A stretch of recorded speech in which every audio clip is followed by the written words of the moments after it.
Hello, I'm Dr. Frances Yahia, and I'm going to start a new series on archetypal astrology, where I'm going to use every one of the glyphs that I use in my spiritual adulting map and explain it as an archetype and levels of consciousness in a chart. So I'm going to do a series of 12 videos. This is the first in the series, and a book later in the year will be coming out on all of the archetypes and mythology associated. So this is going to be sort of like a synopsis of each so that you can look at your chart. So we're going to start with the sun, which is known as the hero archetype. So let's start with mythology, and you're going to see this in every one of the videos. So Uranus is the sky god, and his consort is Gaia, Mother Earth. So we've got Mother Earth and Father Sky.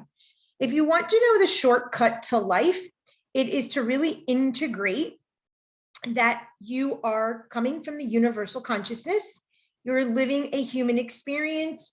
You feel castrated by here Saturn, time, and bound by the clock and the limitations of the earthly world.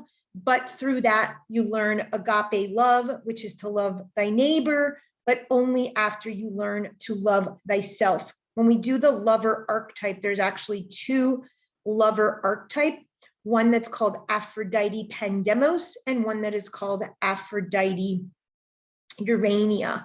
And one is linked to the second chakra and one is linked to the fourth chakra. So that's actually the shortcut of life that I talk about in my book, Dethroning Olympus. So here we have Saturn, who is the sage. Uranus is the rebel. Venus is the lover. Hera is not figured here, but she's in my model, the Black Moon Lilith. Consort to Jupiter, the seeker. Neptune, the innocent. Pluto, the magician. Zeus and Hera's children. Aries, the creator. Hephaestus, that I will use as Chiron, the everyday man. Mercury is the trickster. Apollo, which we're doing today, is the hero as the sun, and Artemis as the moon for caregiver. These are just the myths that I'm using from my particular model. You do not have to know them or see them that way. I just wanted to have all of them in one place for you to easily see. What happens first and foremost from archetypes? When we come from the universal consciousness, we'll just use the sky or the heavens. What happens is the moment that a thought comes in for creation, and this is cosmology 101. In any cosmology, there's an intact cosmic egg or an intact energy field that thinks, I want to experience myself. That thought is the thought or the act of creation. The moment that that thought enters our space, we are castrated from this circle here, the universal consciousness, and we are bound first and foremost by our limiting thoughts that then become our body. So this is how these archetypes are created between that castration from the universal consciousness, and then they're embodied into our chakra system and into our life as energies that are mirroring. In a nutshell, and why the first two videos that I'll do will be the hero and the caregiver, is that it's sun and moon, mother and father, the masculine principle and the feminine principle. It is impossible for the human to really understand the law of the principle of mentalism, that all is mind and we create everything and everything is connected. So the next best law is the law of gender. And again, this has nothing to do with sexuality or physical gender. It has to do with an energy. And so what we do is this cosmic egg, or this circle of wholeness that we come from, turns into a triangle, which is the symbol for thought. And the first demarcation is sun, moon, father, mother, male, female. And this becomes the trickster archetype that we'll talk about in another class, where the trickster is sort of like the veil or the cheesecloth in which we now decide how we're going to wear the masks and show up. But really, it is hero, creator, trickster. That is the origin. The trickster is linked to Hermes, or Mercury, who is the eternal child, and as Jung and Marie von Franz called the pure eternus, or the puella eternus, the eternal child. At the root, none of us want to grow up. That's why I have my spiritual adulting series. So this all starts to come together. But if we don't understand archetypes, we don't understand why we have these oppositions or these tensions in our life. But it all originates in the model that I use, and all mythologies have a similar structure, is from the mythology. Everything is happening in your head. This is all happening in your head. So what are the varying names of the archetypes? I listed here the branding archetypes. I linked them to the planetary archetypes, and I linked them to the Greek gods. I am not pretending that Chiron, Hephaestus, and Hestia are the same, or that the black moon is Hera. This is my model that is linked to my spiritual adulting model in which to organize. When I do archetypal astrology, these are the planets and asteroids that I use, including the black moon and Chiron. So I had to make them most in characteristic align. We're going to go through each of the 12. Today, we are doing the hero. So there are low states of consciousness and high states of consciousness. And this really is what the point of this series is about. I want you to understand that you have a choice when these planetary aspects come in as transits primarily, but also in your chart, in your natal chart, to decide how to live them. And we are not determined and destined to live out something in a low consciousness. We have the option and the choice to live out high consciousness. So I'm neither free will 100% or deterministic free will. I believe in both. We are bound to the chart. We are bound to the cross in which we were born. We do not have unlimited potential. That is the antithesis of Uranus being castrated and us being in a body.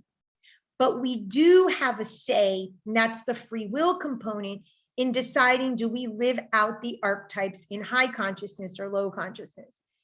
So this is my spiritual adulting brain map, and it links to the book called Spiritual Adulting and the video series on age by age, what happens to us as we're nudged in our spiritual growth. We're starting here with the hero. Next one will be the caregiver. And this is really where most people get stuck, in the masculine, the feminine, the child, the mother, the father. And if you know any of my models or my previous book, The Seven Gates, I talk about how every single person, place, thing, or situation is linked to finding mother and father. In the child's mind, that triangle that's within the circle, we come from cosmic consciousness, undifferentiated consciousness, and the triangle at the moment of conception becomes the thought. We eventually in the womb grow into the body that is birth. Those are the stages of the subconscious development. We get all of our archetypes at the moment of conception when we feel castrated. It is through the lens of either the father or the mother, and I am categorizing these as the male and these as the female. And again, it has nothing to do with gender, it's simply energy. The trickster over here is actually androgynous or transgendered, and that we will see when we do more of the trickster archetype. So these three are really the veil in which we're trying to balance everything. Any imbalance is illness. The only disease or the only illness is imbalance, and it is balancing law of gender, masculine and feminine energies. How you choose to live out your preferred archetype is up to you. If you prefer the seeker, the rebel in your masculine form, or that's how your father or your masculine principle was identified, or your feminine, more of the lover or the innocent, that is up to you, and that your chart will obviously show you when we get to the slide. But you get to choose how you're going to live that out. There is no determinism with that. So let's just start here. Caregiver, hero, and these are listed in ascending order up. Trickster, creator, lover, seeker. There are two forms of lover. Sage, rebel, innocent, magician, everyday man, ruler. Those are your high consciousness. These are the healthy, balanced archetypes. If you're fighting between your feminine and your masculine, I apologize, that's too light, then that's going to be the low consciousness of your creator and your hero. The trickster and the ego, many people get stuck here their whole life. They're trying to get validated for their ego, and they're in the constant low consciousness of trickery, deceit, lie, cheat, and steal internally to self, and all to not be what I call faux fear of being found out that they actually have an ego or a wound that they're trying to cover. Vanity and escapism is the low consciousness of lover and seeker. Limitations and freedom, Uranus and Saturn, the sage and the rebel. The savior needs a devil, the innocent and magician. This was the age of Pisces. The orphan and the prostitute, your everyday man ruler, which correlates to your Chiron and your black moon. So these are how you live these out in your chart, low consciousness. I am a believer that we all live out low consciousness until many turns of the astrology wheel, where we finally start to learn that there are other variants of the same archetype. But I do not give benefit of the doubt of high consciousness. And that is because I primarily focus in my work on oppositions, quincunxes, squares, and hard aspects of conjuncts. The trines, the sextiles are different, but I'm talking about the hard aspects, which is really the archetypal nature of astrology, to try to synthesize those hard aspects for the tension of opposites. So you get to choose how you're going to live out your archetypes in your chart.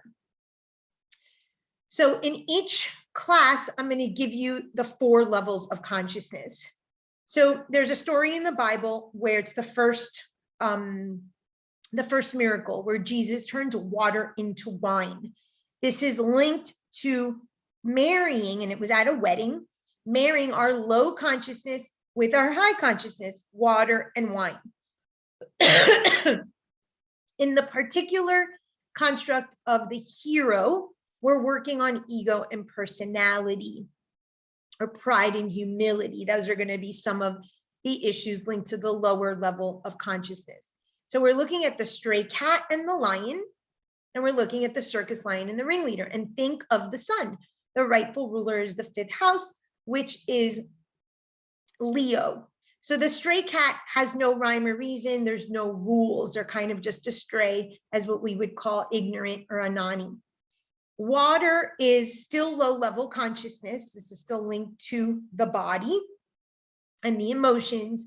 It is a lion. So yes, although king of the jungle, are you really in control of your ego and your personality? Where does your divine will come in? The circus lion is now in the higher aspects of consciousness, when we're talking about more refinement alchemically. We're living higher level consciousness. A circus lion, not talking about PETA and the animal rights, I'm talking about the symbolism archetypally, has now someone to tame it.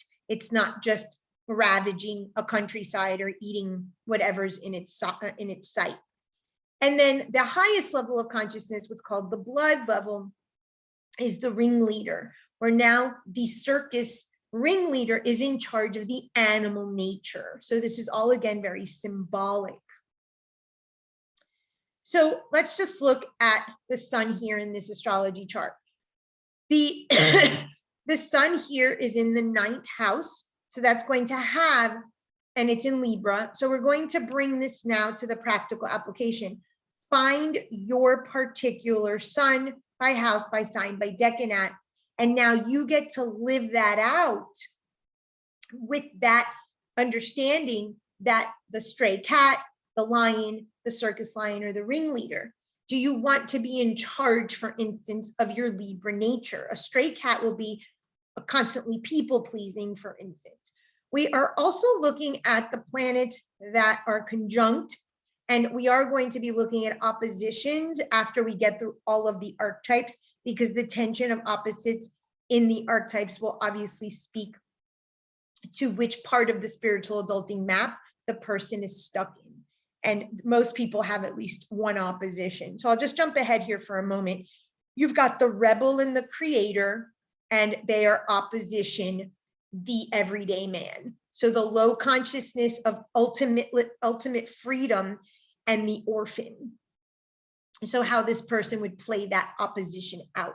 But we'll get to that as we do each individual one. So how can you take your sun sign by the highest level of consciousness, or understand what's appropriate when in the 9th house is it appropriate to show up as the lower level consciousness versus the higher level consciousness? We have to start taking agency in the actions and the behaviors so that we can start to reduce some of the karmic load for this and future lifetimes. Thank you.